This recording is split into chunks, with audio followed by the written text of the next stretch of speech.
네, 삼성전자 퇴사에 대해서 한번 이야기해 보려고 합니다. 제가 커리어 컨설팅을 하면서 삼성전자 다니고 있는 사람들 굉장히 많이 만났는데요. 아무래도 저도 삼성전자 반도체 엔지니어 출신이고 또 삼성전자를 그만두고 여러 가지 커리어 고민을 해왔고 하고 있기 때문에 그런 점에서 이제 삼성전자 다니고 있는 분들이 특히 또 컨설팅을 많이 신청했던 것 같아요.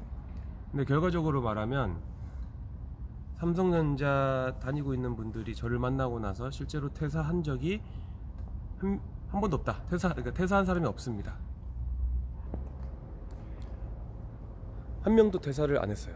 그러니까 퇴사를 하고 싶고 하고 싶다기보다는 퇴사할지 말지 고민이기 때문에 저한테 찾아온 건데, 저한테 컨설팅을 받고 나서 실제로 퇴사를 한 사람이 없다는 거죠, 아직까지는.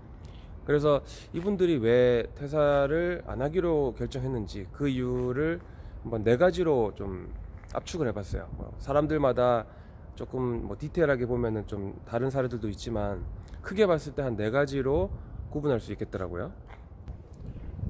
첫 번째 이유는 퇴사를 고민하는 이유는 자기가 지금 현재 어떤 불만들이 되게 많아서, 그래서 그 불만을 해소하고자 퇴사를 고민하는 건데, 그 불만들을 좀 자세히 분석을 해봤더니 그게 퇴사할 정도는 아니구나 라고 느끼는 경우, 그게 첫 번째예요.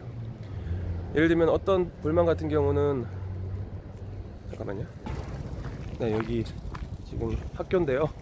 학교에서 돌아다니면서 지금 찍고 있어가지고, 예를 들면은 어떤 불만 같은 경우는 이거는 나만 느끼는 불만이 아니고 보편적인 직장인들이 느끼는 불만이구나 라고 이제 깨닫는 거죠.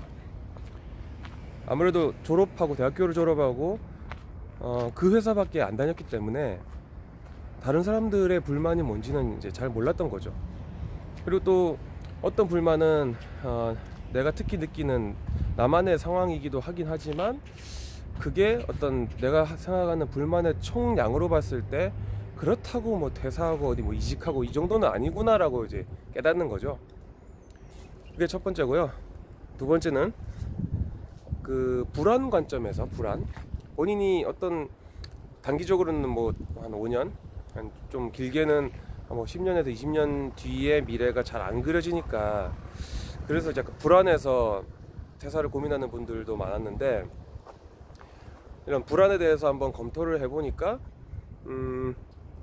이 불안을 내가 이겨내기 위해, 아니면 어떤 미래를 준비하기 위해 의외로 회사를 다니면서 할 수 있는 것들이 꽤 많구나라는 걸 또 깨닫는 경우가 있었어요. 그래서 그것이 회사 내에서 어떤 뭔가를 함으로써 그 불안을 좀 해소시킬 수 있거나, 아니면은 회사 밖에서의 뭔가 활동을 통해서 해소시킬 수 있거나, 어쨌든 본인이 생각하는 불안을 이겨낸다기보다는 어떤 불안감을 이제 감소시키는 어떤 활동들, 그게 꽤 있구나. 그래서 이제 그만두지 않기로 결정하는 경우. 그리고 세 번째는 이제 리스크 테이킹 관점인데요. 어쨌든 삼성전자를 퇴사하려면 굉장히 좋은 대안이 있거나, 아니면은 뭔가 그래도 용기가 있어야 되잖아요. 용기가 있어야 된다는 말은 리스크를 되게 크게 테이킹 해야 되는데, 내가 이런 불만도 있고 불안하기도 하고 그러지만, 그렇다고 해서 내가 그렇게까지 용기가 있는 사람이 아니구나, 그냥 지금 어떤 본인의 성향으로 봤을 때 딱 좋은 상태구나 라는 거를 깨닫는 경우, 그게 또 세 번째였던 것 같아요. 그리고 마지막으로 네 번째는 딱히 대안이 없는 거죠.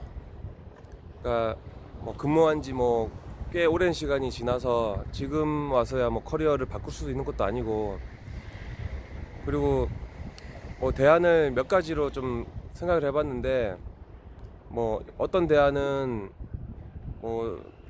당장 먹고 사는데 힘들거나, 또 어떤 대안은 그걸 준비하고 실행하는데 시간이 오래 걸리거나, 그래서 몇 가지 대안을 검토해봤는데 딱히 내가 지금 당장 할 수 있는 대안이 없구나, 그렇게 느끼는 경우. 그래서 암울하게 가는 게 아니고, 당장 대안은 없지만 내가 그 안에서 어떤 준비를 하면 좋을지, 그런 것들을 이제 같이 얘기를 합니다. 그게 아까 말씀드린 앞서 말씀드린 불안을 대비하는 것과도 좀 이어지긴 하는데, 어쨌든 이것저것 자세히 검토해봤는데 마음에 드는 대안이 없는 경우, 그게 네 번째. 그래서 이렇게 크게 한 네 가지 정도 이유 때문에 삼성전자를 퇴사할까 말까 고민을 하다가도 컨설팅을 받고 그냥 열심히 다녀야겠다, 아니면 열심히 다니면서 구체적으로 이러이러한 활동을 좀 해야겠다, 그렇게 결론이 다 났던 것 같아요. 물론 저 같은 경우는 이제 삼성전자를 퇴사할 때 저도 딱히 대안을 갖고 한 건 아니었어요. 그냥 저는 좀 반도체 산업이 아니라 좀 다른 산업들이 너무너무 궁금했고, 그리고 뭘 해야 될지는 일단 모르겠는데 좀 뭘 해야 될지 생각할 수 있는 시간을 벌기 위해서 일단 퇴사하고 MBA에 갔던 거고요. 그리고 MBA에 가서 실제로 2년 동안 나의 어떤 커리어에 대해서 좀 다각도로 살펴볼 수 있었고, 그래서 이제 그 이후 또 커리어를 쌓게 되었는데, 그래서 사실 저도 지금 되돌아보면 만약에 제가 삼성전자 퇴사할 때 이런 컨설팅을 받았다면 과연 퇴사했을까? 그건 잘 모르겠어요. 예. 요 얘기는 하여튼 제가 다음에 좀 자세히 하기로 하고, 오늘은 일단 여기까지 하겠습니다. 감사합니다.